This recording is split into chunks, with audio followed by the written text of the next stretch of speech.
ब्राह्मण समाज का सबसे बड़ा अल्टीमेटम, दिल्ली में कर दिया सबसे बड़ा ऐलान, देश की सियासत में मच गया तूफान। यूपी में ब्राह्मण विधायकों का आवाज दबाने की कोशिश तो भड़क गया ब्राह्मण समाज, जंतर मंतर से बोल दिया धावा।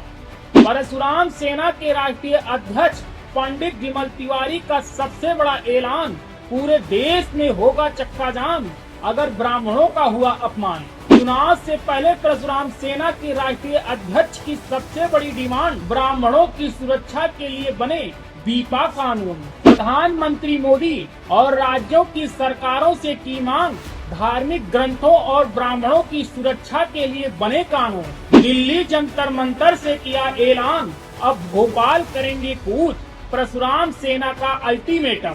दोस्तों, देश की सियासत में पहली बार एक ऐसा ऐलान हुआ है जिसने सरकारों की नींव हिला दी। जी हाँ, आज भारत की राजनीति एक ऐसे सामाजिक विस्फोट के मुहाने पर खड़ी है जिसे अगर समय रहते नहीं संभाला गया तो आने वाले चुनाव में सत्ता के बड़े बड़े किले ढह सकते हैं। हाल ही में उत्तर प्रदेश से उठी ब्राह्मणों वाली चिंगारी लखनऊ के चौक चौराहों पर सुलगती रही, पर अब ये वही चिंगारी दिल्ली के जंतर मंतर तक पहुंच चुकी है। और यही चिंगारी एक ऐसे सर्वश्रेष्ठ समाज की है जिसके बूते भाजपा शिखर पर खड़ी। दिल्ली के जंतर मंतर पर यह हल्ला बोल किसी और समाज का नहीं, बल्कि जिसके बूते भाजपा शिखर पर है, वही समाज है ब्राह्मण समाज। ये वही समाज है जो भाजपा का खाँटी वोट बैलेंस माना जाता है, लेकिन आज ये वही समाज हाशिए पर खड़ा महसूस कर रहा। नहीं चलेगा, अभी शांतिपूर्ण तरीके से हो रहा है। अगर हमारी मांगे नहीं मानी जाएगी तो हम उग्र आंदोलन के लिए बाध्य होंगे, क्योंकि एक बार होता है कि आपको कहना होता है। जंतर मंतर की धरती से हमने कह दिया है, इस समय देश के अंदर केवल एक जाति को अपमानित करने का काम किया जा रहा है, वो ब्राह्मण। पूरी देश में ये नहीं चलने दिया जाएगा। अगर सरकार अब हमारी मांगे नहीं मानेंगे तो हम उग्र आंदोलन के लिए बाध्य होंगे, सड़कें जाम करेंगे, लेकिन अपनी सुरक्षा, अपने समाज की सुरक्षा, अपने सनातन धर्म की सुरक्षा लेके रहेंगे। पिछले साल 6 महीनों में नजर डालें तो कभी ब्राह्मणों के धार्मिक ग्रंथों पर सवाल, कभी इनकी परंपराओं का मजाक, कभी खुले मन से जातिगत गालियां, तो कभी सोशल मीडिया पर योजनाबद्ध तरीके से ब्राह्मण समाज को टारगेट करना। सवाल ये नहीं है कि घटनाएं हुई, सवाल ये है कि क्या ये सब संयोग था या एक सोचा समझा सियासी एजेंडा। और इससे भी बड़ा सवाल ये कि जब यह सब हो रहा था तब सरकारें खामोश क्यों थी। इसी मुद्दे और एजेंडे को लेकर परशुराम सेना के राष्ट्रीय अध्यक्ष पंडित विमल तिवारी दिल्ली के जंतर मंतर से एक बहुत बड़ा ऐलान किया है, जो सत्ता का सिंहासन हिलाने में मजबूत ताकत रखती है। हमारे इस देश के अंदर देश के उत्पत्ति के बारे में जाना चाहता है। 8.5 साल देश गुलाम रहा और उस देश की जो लड़ाई थी, देश की आज़ादी की लड़ाई 1857 में पहली बार मंगल पांडे ने ही लड़ी थी। और इस देश को आज़ाद कराने में 90% सैनिक ब्राह्मण हुए, और इसी देश के अंदर ब्राह्मणों को छलने का काम किया जाएगा, अपमानित करने का काम किया जा रहा है, ब्राह्मण समाज को अपमानित करने का काम किया जा रहा है, सनातन धर्म को अपमानित करने का काम किया जा रहा है। अब संतों के बीच ये बात कह रहे हैं, अगर सरकार हमारी मांग नहीं मानती है, इसमें सदन कर देंगे। अगर सरकार हमारी मांग नहीं मानती है, ब्राह्मणों को सुरक्षा प्रदान नहीं करती है, हम संसद भवन का घेराव करेंगे और बीपा और सुमन आयोग का गठन करा कर रहे हैं। देश के अंदर केवल एक जाति को अपमानित करने का काम किया जा रहा है, वो ब्राह्मण। हर किसी को ब्राह्मण की बेटी चाहिए। मैं मीडिया के माध्यम से बताना चाहता हूँ, हम कोई भी जाति किसी में शादी नहीं कर रहा है।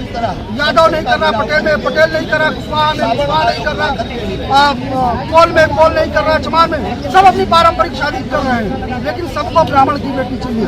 ये नहीं चलेगा, इस देश में ये नहीं चलने दिया जाएगा। अगर सरकार अब हमारी मांगे नहीं मानेंगे तो हम उग्र आंदोलन के लिए बाध्य होंगे, सड़कें जाम करेंगे। उत्तर प्रदेश में जब भाजपा के लगभग 45 ब्राह्मण विधायक अपने ही समाज के बीच बैठक कर यह चर्चा कर रहे थे कि समाज को एकजुट कैसे किया जाए, नाराजगी को कैसे दूर किया जाए और अपमान के खिलाफ आवाज कैसे बुलंद की जाए, तो सत्ता के गलियारों में अचानक बेचैनी क्यों फैल जाती है। एक सहभोज कार्यक्रम, एक सामाजिक संवाद और उसी पर सियासी चेतावनी।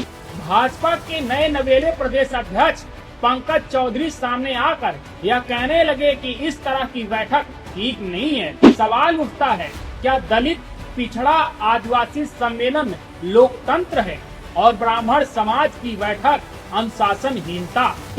क्या संविधान की किताब में कहीं ये लिखा है कि ब्राह्मण समाज अपने दर्द पर बात भी नहीं कर सकता? यहीं से ब्राह्मण समाज का सब्र टूटता है और यहीं से आंदोलन का स्वर तेज होता है। दिल्ली के जंतर मंतर पर परशुराम सेना खुलकर मैदान में उतरती है और इसके राष्ट्रीय अध्यक्ष पंडित विमल तिवारी एक ऐसा ऐलान कर देते हैं जो सीधे सीधे सत्ता को चुनौती है। बीपा कानून की मांग यानी ब्राह्मण समाज के लिए सुरक्षा कानून। सवाल बेहद सीधा है, जब देश में अलग अलग वर्गों की सुरक्षा के लिए विशेष कानून हो सकते हैं तो ब्राह्मण समाज की सुरक्षा पर चुप्पी क्यों? क्या ब्राह्मणों को गाली देना, अपमानित करना, इनके ग्रंथों और प्रतीकों को निशाना बनाना अब अपराध नहीं रहा? पंडित विमल तिवारी साफ कहते हैं कि अब ब्राह्मण समाज भी कानून के दायरे में अपनी सुरक्षा चाहता है, ताकि जो लोग खुलेआम नफरत फैलाते हैं, जातिगत जहर घोलते हैं और सामाजिक द्वेष को बढ़ावा देते हैं, उन पर कठोर कार्रवाई हो सके। जंतर मंतर से ये भी ऐलान होता है कि यह आंदोलन यही नहीं रुकेगा, अगला पड़ाव भोपाल होगा और उसके बाद देश के हर राज्य में सरकारों के खिलाफ बिगुल फूंका जाएगा। देश के अंदर एक नई परंपरा चली है, ब्राह्मणों को गाली देने की, ब्राह्मणों के बारे में उल्टा सीधा करने की।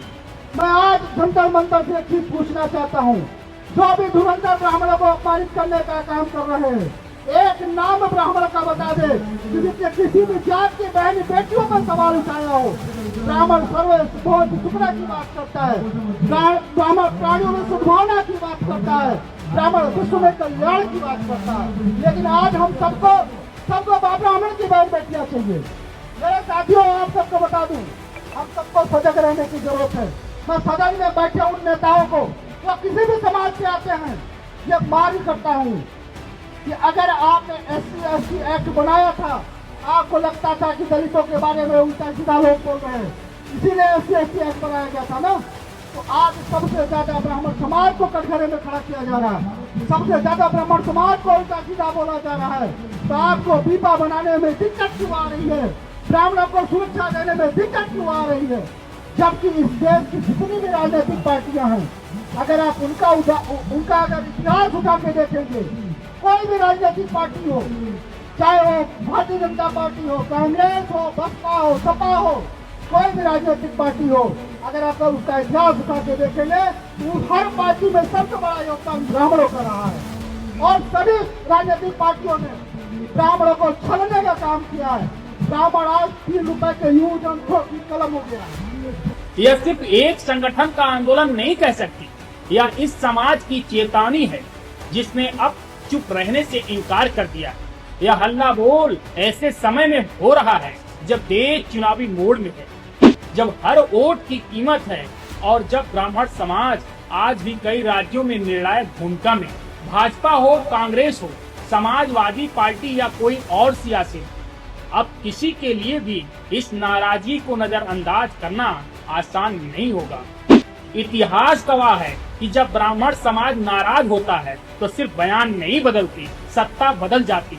आज सवाल सरकारों से, क्या आप बीपा कानून पर विचार करेंगे या इस आंदोलन को हल्के में लेकर चुनाव से पहले एक नया सियासी तूफान खड़ा करेंगे? क्योंकि जो हल्ला बोल पिछले हफ्ते दिल्ली के जंतर मंतर पर दिखा, वो कल पूरे देश की राजनीति को झकझोर सकता है और तब शायद संभालने का वक्त ही नहीं बचेगा। Bureau report, DK Tripathi, Sun TV digital, Uttar Pradesh.